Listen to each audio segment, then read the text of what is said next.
Hello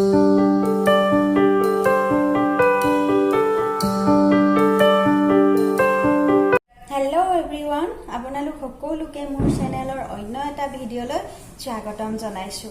আৰু আজি লৈ আহিছো চাওমিন ষ্টাইলত বনোৱা এটা মেগীৰ ৰেচিপি আপোনালোকে ভিডিঅ'টো সম্পূৰ্ণ শেষলৈকে চাই থাকিব বুলি মই আশা কৰিলো আজি ভিডিঅ'টোত শেষত মই ইম্পৰ্টেন্ট টপিক এটা লৈ আহিছো শিশুসকলৰ বিষয়ে গতিকে আপোনালোকে ভিডিঅ'টো সম্পূৰ্ণ শেষলৈকে চাই থাকিব তেনেহলে বলক আমি প্ৰথমতে মেগীৰ ৰেচিপিটো আৰম্ভ কৰো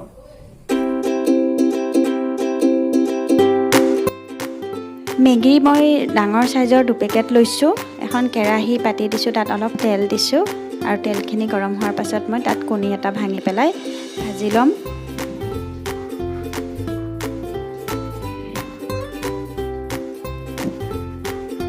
এই কণীখিনি প্ৰথমতে ভাজি লৈছো লৈ পেলাই লাষ্টত মই মেগীখিনিত মিলাই দিম এতিয়া সেই কণী ভাজা তেল কেৰাহীখনতেই তেল অলপ দি দিছো আৰু ইয়া পিয়াজ ক্যাপসিকাম গাজৰ মটৰ লৈছো এতিয়া তেলখিনি গৰম হোৱাৰ পাছত পিয়াজখিনি দিছো প্ৰথমতে এতিয়া ক্যাপসিকাম আৰু গাজৰখিনিও দি দিছো এতিয়া ইয়াত মই অলপমান নিমখ দিম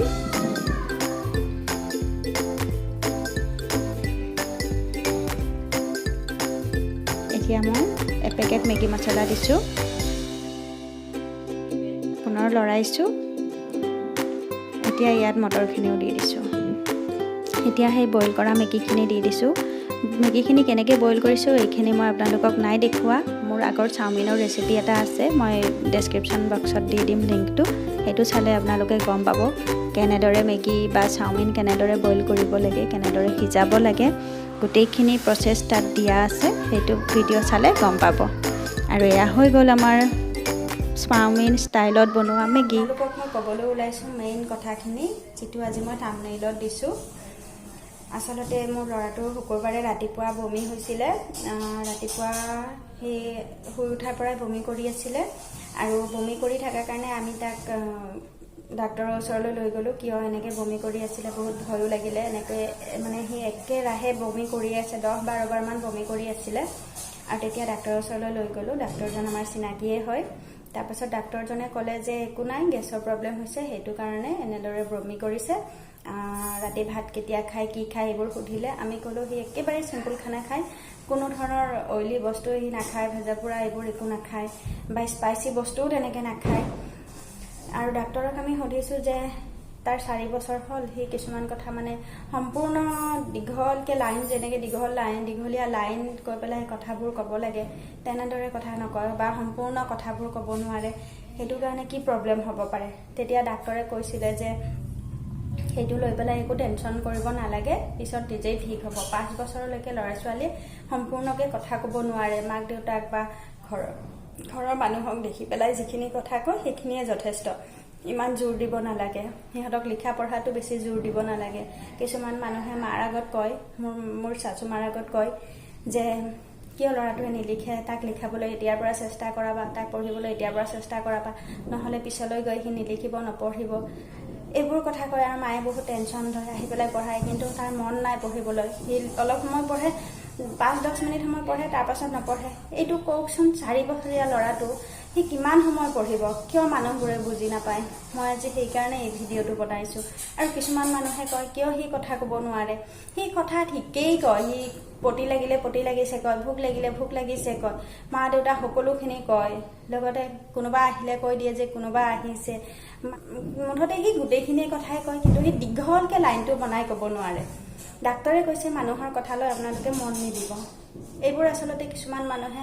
মাৰ আগতহে কয় মোৰ আগত কোনো নকয় মোৰ হাজবেণ্ডকো নকয় দেউতাকো নকয় কিন্তু মাৰ আগত কয় কি তাক আমাৰ ল'ৰাটোৱে আমাৰ নাতিটোৱে ইমানখিনি কাম 1.5 বছৰতে 2 বছৰতে কৰিছে সকলো কথা কয় সকলো খাব পাৰে এইটো কি কথা হ'ব পাৰে সকলো ল'ৰা ছোৱালী সমান নহয় হয়তো কোনোবাই আগত কৰে কোনোবাই পিছত কৰে হেতু কাৰণে জানো আপোনালোকে কম্পেয়াৰ কৰিব যে মোৰটোৱে ইমানখিনি কৰিব পাৰিছে আপোনাৰটো ইমানখিনি কৰিব পৰা নাই কেতিয়াও কাৰো লগতে কম্পেয়াৰ নকৰিব বিশেষকৈ সৰু ল'ৰা ছোৱালী কম্পেয়াৰ কৰাটো একেবাৰে বেয়া কথা কাৰণ সৰু ল'ৰা ছোৱালী হৈছে দেৱতা তুল্য গতিকে সিহঁতে যিবিলাক কাম কৰে সেইবিলাক দিব লাগে জোৰ দি পেলাই বা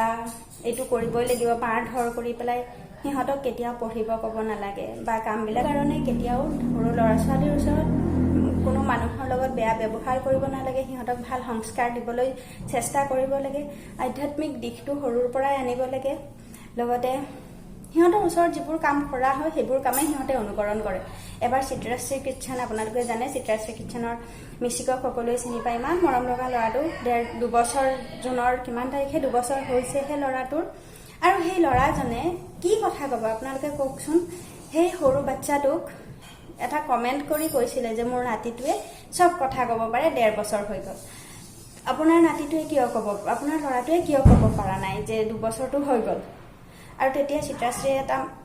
ৰিপ্লাই দিছিলে ময়ো সেই কমেণ্টটোত ৰিপ্লাই এটা দিছিলোঁ কিন্তু কোনটো ভিডিঅ'ত আছিলে মোৰ মনত নাই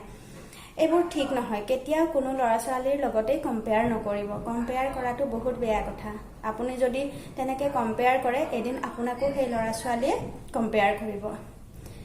আজিকালি মেক্সিমাম ল'ৰা ছোৱালীয়েই মোবাইলত ভিডিঅ' চাই পেলাই বা মোবাইলটো লৈ পেলাইহে সকলোবোৰ কাম কৰে সেইকাৰণে যেতিয়া আপোনালোকে মোবাইলটো দিব তেতিয়া সদায় ল'ৰা ছোৱালীৰ হাতত মোবাইলটো দিয়াৰ সময়ত নেটটো অফ কৰি পেলাইহে আপোনালোকে মোবাইলটো দিব আৰু সদায় কালাৰ কৰিবলৈ দিব লাগে ল'ৰা ছোৱালীয়ে যাতে সুন্দৰকৈ কালাৰ কৰিবলৈ শিকে আৰু সৰুৰ পৰাই বেছি পঢ়াত জোৰ দিব নালাগে কেৱল কালাৰবিলাক কৰাব লাগে আৰু কালাৰফুল বস্তুবিলাক দিব লাগে ব্লগ জাতীয় বস্তু যিবিলাক ব্লগৰ জৰিয়তে শিক্ষা দিয়া হয় সেইবোৰ ব্লগবোৰ আনি দিব লাগে লেটাৰ থকা ABCDৰ কিছুমান মানুহৰতো কামেই হৈছে বা নেচাৰেই তেওঁলোকৰ তেনেকুৱা মই তেওঁলোকক ভুল বুলি নকওঁ কিন্তু তেওঁলোকৰ নেচাৰেই তেনেকুৱা কাৰ লগত কাক কম্পেয়াৰ কৰিব কাৰ বেয়াটো উলিয়াব কাৰ ভালটো উলিয়াব সেইবোৰেই চিন্তা কৰি থাকে আৰু তেনেকুৱা মানুহৰ পৰা সদায় ল'ৰা ছোৱালীক আঁতৰাই ৰখাটোৱেই মই ভাল বুলি ভাবোঁ কাৰণ সেইবোৰ মানুহৰ লগত পৰি ল'ৰা ছোৱালীও বেয়াই হ'ব সেইটো কাৰণে আৰু আপোনালোকক মই ক'লোৱে চিত্ৰাশ্ৰী কিটচেনৰ মিচিকক লৈ পেলাই সেই কমেণ্ট দিছে তেনেহ'লে ভাবি চাওক এতিয়া ইউটিউবতো মানুহে এতিয়া কম্পেয়াৰ কৰিবলৈ লৈছে এইবোৰ জানো ভাল কথা ঠিক মই ভুল ক'লোঁ তেনেহ'লে মোক প্লিজ ক্ষমা কৰি দিব আৰু মোৰ ভুলটো আঙুলিয়াই দিব বুলি মই আশা ৰাখিলোঁ ধন্যবাদ